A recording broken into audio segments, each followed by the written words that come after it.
Hello friends, આજે આપણે કરવાનું છે કોરિયન ગ્લો મેડી ફેશિયલ. તો સૌથી પહેલાં આપણે લઈ લીધું છે ક્લિન્ઝર, અને ક્લિન્ઝરથી આપણે ફેસને છે ને 2 થી 3 મિનિટ સુધી આપણે મસાજ આપીને એને એકદમ ક્લીન કરી દેવાનું છે, સરસ મજાનું.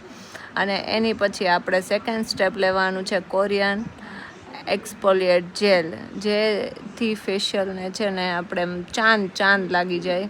અને એ પછી આપણે થર્ડ લીધું છે ફોમ પેક, જે આપણે છે ને આ ફેન બ્રશથી લગાડવાનું છો, બાકી જોઈ લેજો.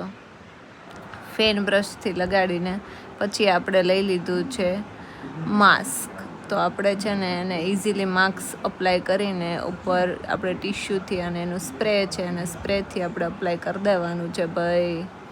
અને એની પછી આપણે છે પેક. તો આપણે બધું ક્લીન કરીને પછી જો આ ઇન્જેક્શન જેવું છે ને એનાથી સ્કિનને આપણે પેનિટ્રેટ કરી દેવાનું છે. અને લાસ્ટ જે આ પેક લગાડ્યું છે ને એને આપણે 4 થી 5 કલાક સુધી રાખવાનું છે. અને આપણે જો આ નિશાબેનનું આપણે રિઝલ્ટ આપી દીધું છે. અને તમારે આવું કોરિયન ગ્લાસ ફેશિયલ કરાવવું હોય તો જલ્દીથી કોન્ટેક્ટ કરી દેજો અમારો.